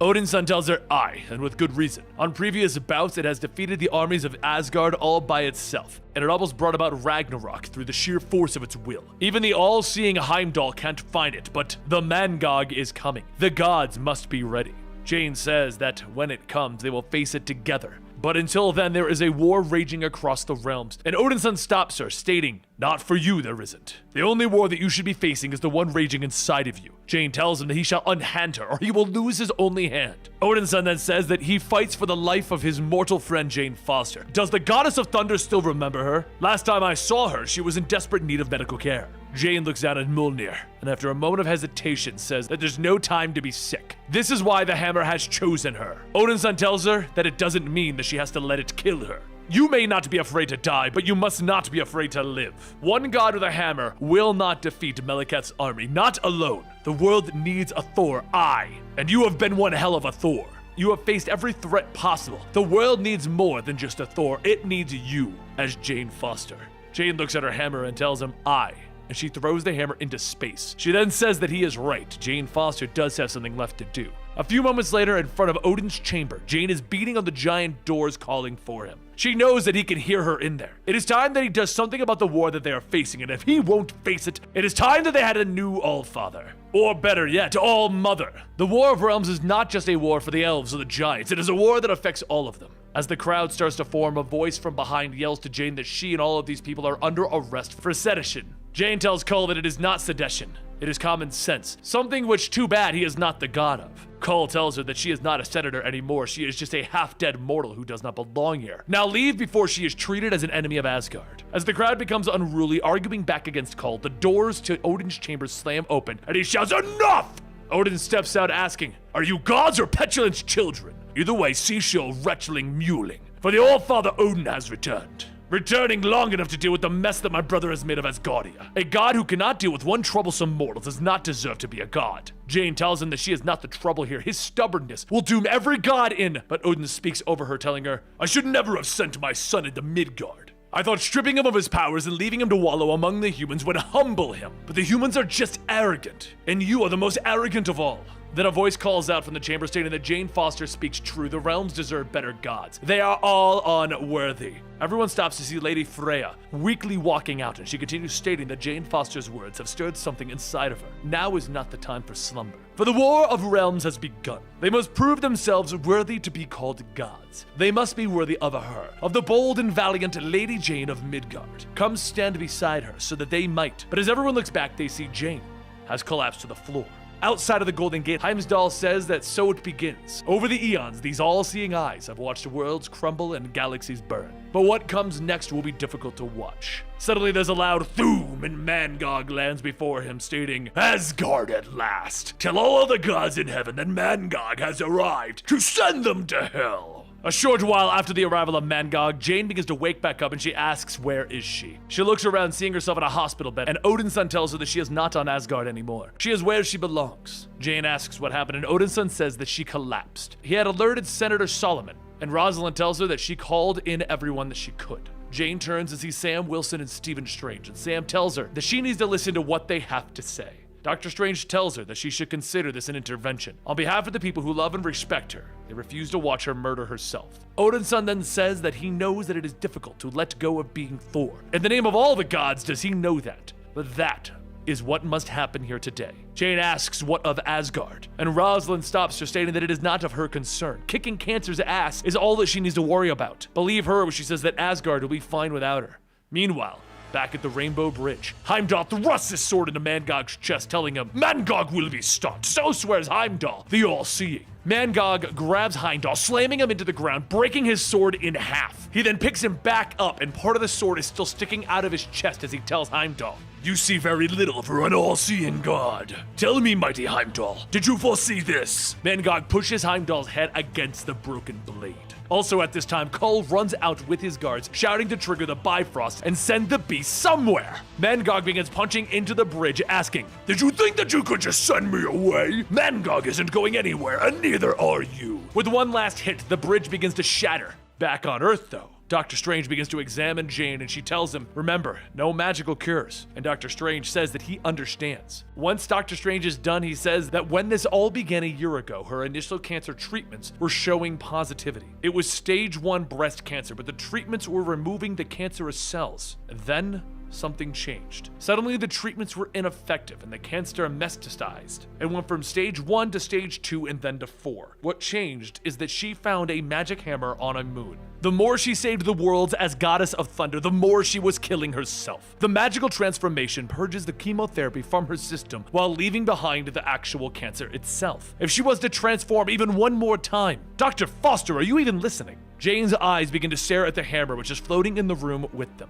Odin's son shouts at the hammer, telling it to go away. "Can't you see that you're killing her?" And Jane, while looking at the hammer, quietly says that she can hear it. The Mangog has come. Back on Asgard, Freya watches the destruction, stating that no matter how many soldiers they throw at it, the Mangog will keep coming. They must release their greatest weapon. They must release the Destroyer. Moments later, back at the gates, Mangog walks through yelling for Odin to stop hiding behind his pathetic armies and face your demise. Freya, through the Destroyer, tells him the All-Father isn't listening. It's the All-Mother who will be his Destroyer today. With that, she releases the Destroyer's destructive blast right into his chest. But while the fight for Asgard continues, Jane gets up from her bed, walking over to the hammer. Dr. Strange tells her that if she is to change even one more time, there will be no coming back. Jane Foster will die. Sam yells that they have to keep the hammer away from her, and Rosalind says no. It's her life. Jane's the one who will make the decision to live or die. Back on Asgard, the fire spreads as the Destroyer tries to defeat Mangog. But then he grabs a hold of the Destroyer, stating that he can see the weakness in this. The goddess who controls it is weary.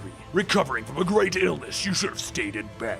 He bites down on the head of the Destroyer, ripping it off of its own shoulders. Mangog then throws the Destroyer's body into the building, shouting to Odin that he is coming for him. He will come at him just as he came to slew the race that gave birth to him. He will slay every god on Asgard and drown them in their own blood. Back in the hospital, though, Jane reaches for the hammer and then stops. She looks at Odin's son, telling him that they are all soldiers now, soldiers in the War of the Realms. Make sure that their side doesn't lose. Odin, however, sits on his throne, imagining what the sight will look like the moment that Mangog makes his way in. He thinks even gods don't live forever. Even all fathers die. If today is that day, then so be it, though I have one regret. I wish at long last that I could have told my son, my heir, what he truly. But Odin's son stops him, telling him, that'll have to wait, old man. Right now we have a realm to preserve, gods to save and Mangog to kill. We'll do so with all of the thunder blood in our bodies and all of the boar-damned hell that we can muster. Mangog begins to claw his way into the throne room, yelling, at last! Now falls Asgard. Now death comes for the gods. Mangog quickly grabs Odin's son, slamming him into the ground, and then he punches Odin away as he tries to stab into him. Odin's son then brings down his axe, and as he gets close, Mangog smacks him so hard that he is launched into space. Odin gets back up, and as he looks up, he sees Mangog holding his broken throne over his head, telling him, your kingdom lies in ruins, and now so will you. Mangog throws the throne down onto Odin's body, and then Odin's son, riding Toothgrinder, flies back and shouting for his father. Toothgrinder rams into Mangog, sending him down into the lower levels, but back up top, Odin begins to rise. He says that Mangog doesn't hit as hard as he remembers. Barely felt that. He was a fool to give in to fear. If death comes to Asgard, so be it, and what a glorious death it shall be. As Odin and his son battle against Mangog, all Freya can do is watch as the walls of their once great city fall. Freya talks to herself, stating that there must be something that can be done, something that can stop Mangog. But a voice tells her that all she can do is run, nothing will stop him. Mother. Freya turns back to see Loki, and he says that he's here to help with that. He is the Sorcerer Supreme of Midgard now. He can send her far enough away from Mangog, and without saying a word, Freya slaps him across the face, stating, how dare you show your face around here? Come to bury another poisoned dagger into my back? Loki looks at her. Mother. And Freya yells, you lost all rights to call me that. He sincerely looks at Freya, asking, if I wanted that dagger to kill you, do you think that you would be standing here instead of Valhalla? Meleketh wanted Asgard in the hands of Odin, not you. He knew that the Allfather would keep it isolated and out of his War of Realms. Meleketh and his cabal were determined to see you dead. I knew that you would never make that choice willingly, so I made it for you. But if you don't wish for my help, I understand. No god in all of the heavens can do anything to stop Mangog, not the Allfather, not the Odin son, and not you. There are some things that you just can't save. Goodbye, Lady Freya. Over in the control room, both Odin and Odinson are thrown into it, and Mangog lands, stating, you aren't the Thor that I remember, or the Allfather for that. But you both are still rather stubborn when it comes to dying. Odin's son tells him that they killed him once before and they'll do it again. Mangog laughs, grabbing the control panel for Asgard and begins to rip it apart, causing the floating city to start speeding towards the sun. Mangog asks, can you hear that? The screams of the poor damned souls calling out across the cosmos. Mangog then grabs Odin and Odin's son in his hands and Freya with his tail, telling them, I will answer your prayers though. Your prayers for death. Back on Earth, Jane begins to walk around the hospital and overhears Rosalind speaking to Alpha Flight. Rosalind tells him, yeah, I know my security clearance expired when S.H.I.E.L.D. went under, but think of this as an anonymous tip. You should be able to locate Asgard, right? Well, you need to look. Odin's son left like a goat out of hell, and I can't call the Bifrost. Yeah, it's out near Saturn, a big golden city floating out in space. You can't miss it. What do you mean it's not there? Of course it's there. It's passing Mars? Why would it? Wait, it's on a course for what? Pass me through to the Avengers. Jane doesn't say a word as she heads to her room and begins to look through her paperwork. She looks at her hand and says that she should have beaten this cancer. And then she looks out the window to see her hammer floating there. She waits, and then she grabs it by the handle, and she sees everything that is happening to Asgard. She hears Mangog stating the death of a god, and there is nothing in the cosmos like that feeling. Tell him, do you feel it too? Or should he? There's suddenly a booming crackoon as Jane appears before Mangog, and she tells him, you should take your filthy hands off those gods and get ready to face the fury of Thor. After a few exchanges of blows, Jane hits Mangog with a thunderous crack in his mouth. The force from her blow sends Mangog crashing into the golden statue of Odin, and as he hits it, Jane calls down the lightning to melt the statue over him. She lands, breathing heavy from the hit, and says that she fought the Destroyer. She fought the Allfather himself, and she has never felt such rage. Odin gets up, stating that it won't stop him for long. Nothing can stop the Mangog, not even death, not even our deaths. Jane tells him that it'll hold him long enough. Asgard is flying into the sun. He and the others need to evacuate at once. Freya then walks up, stating, and leave you to face Mangog alone? Nay. Jane looks around and the warriors of Asgard are routed. The Rainbow Bridge is shattered. The Allfather is leaking like a one-eyed sieve, and Thor is their only hope. But that's when Odin's son shouts, no! You shouldn't be here! What did you do? You've killed yourself! And Odin then asks, what is he going on about? But at that moment, Mangog breaks free of the melted gold, and Jane yells that they must leave now. The world needs more than just one Thor. They need gods that they can believe in. Tell the gods that it is time to earn the gift that they've all been given. As Jane finishes, Mangog lunges and tackling her through the ground, telling Jane that she fights for the gods. But she herself isn't entirely a god, is she? Jane struggles to push him off, stating that she may not be a god, but he is entirely a monster. Mangog picks her up, throwing her into a wall, stating that she has hated them. Deep down in your heart, you know that they deserve this. After being punched into the air, Mangog tells her, "Why not just let me kill them? It is why I exist, now stand aside." Jane rockets back, shouting she cannot allow that. And as she gets close, Mangog takes a slab of stone, slamming it down onto Jane, pinning her to the ground. Mangog then asks, "Why throw your life away? You would sacrifice yourself 1,000 times, and things would still never change. Why would you die for the gods?" Jane thinks about all the things in her life, and she bursts out from underneath the slab, punching into Mangog, telling him that she dies not for them, but for love. He would die not, but hate. That is why he will always lose. With all of the strength that Jane can muster, she throws Mangog headfirst into the sun. Everyone watches, and Freya says that she's done it. They are saved. The gods, they bless Thor.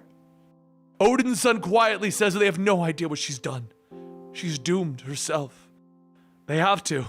But before he could finish, Mangog rockets back towards Jane, screaming and asking, "You yearn to be a god? Very well. You can die like one." Jane tries to free her arm, telling him that was the plan, but she will not die alone, and she punches Mangog's face. Odinson leaps out, cutting off his tail, yelling, "I, nor slay alone either." Jane yells that he needs to get out of here, they're getting close to the sun, and Mangog roars, shouting that nothing can stop Mangog. No gods in heaven or hells, no all-fathers or all-mothers, no magic, no thunder, no Thor. Mangog knocks Jane back down to the ground, and as she gets back up, she grabs a chain, wrapping it around Mjolnir.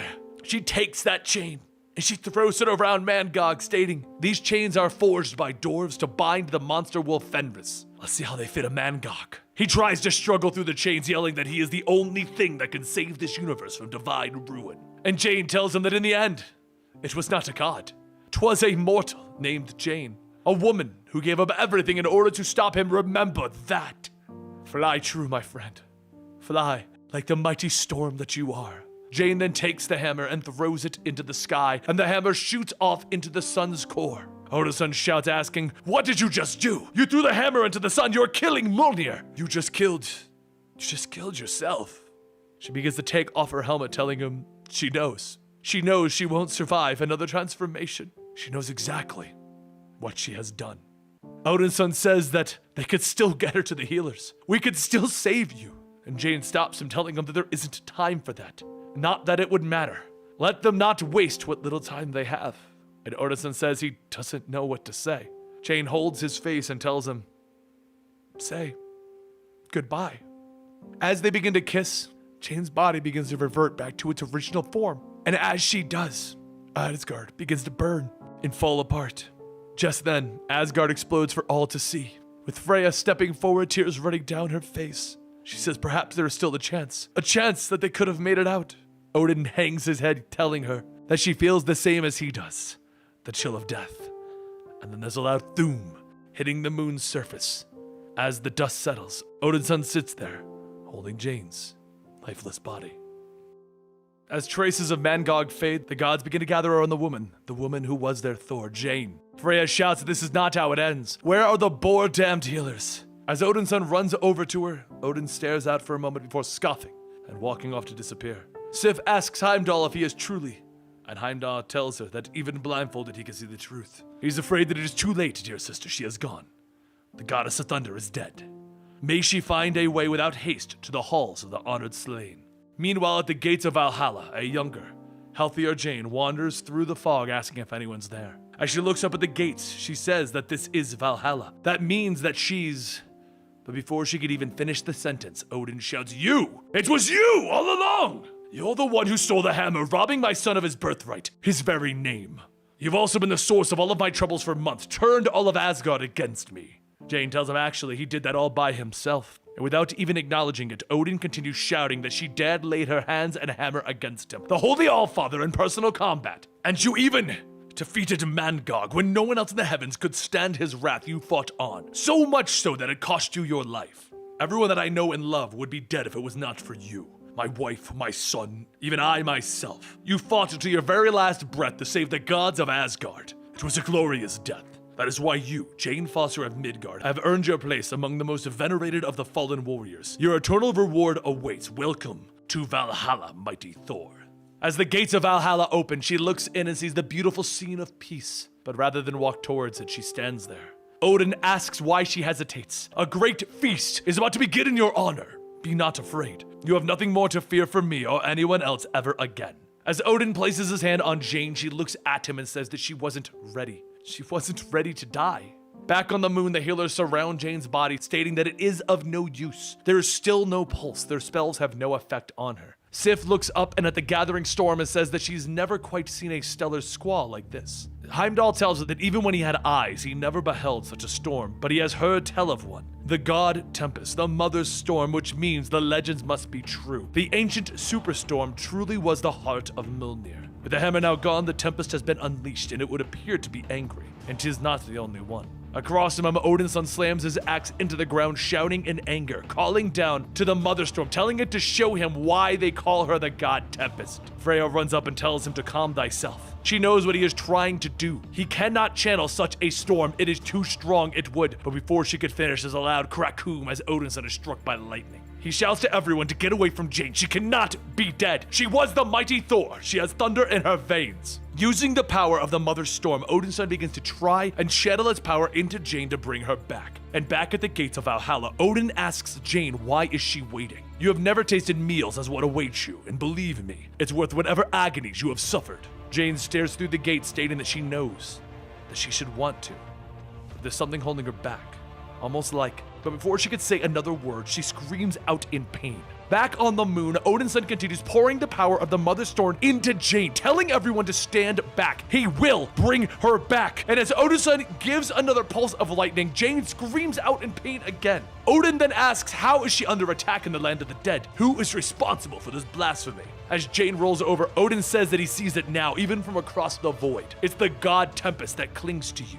Over on the moon, Odin's son is pumping another pulse of energy, and the healers tell him that there is still no pulse. She is simply, but Odin's son yells to get away from her. The healer then states that he must stop this. His arm is melting. Not even he can control such power.